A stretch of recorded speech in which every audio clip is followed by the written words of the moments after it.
好，咁我哋教翻啲家庭更換嗰個濾芯。首先咧就打開咧前面嗰個蓋啦。咁濾芯咧就會有個膠圈，咁逆時針鬆開佢，連埋個濾芯咧攞出嚟。係啦，咁留意翻兩個膠圈咧係咪喺度喎？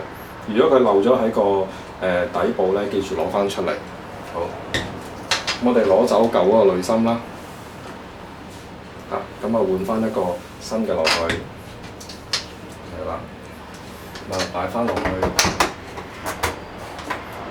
咁啊順時針咧攞翻緊佢，咁最後咧擺翻個蓋上去，咁記得咧留意翻咧要係撳翻呢個 reset 掣，大概3秒至5秒度 ，OK， 咇一聲咧就完成嗰個設定㗎啦。咁跟住咧我哋開機。咁佢洗翻個濾芯咯。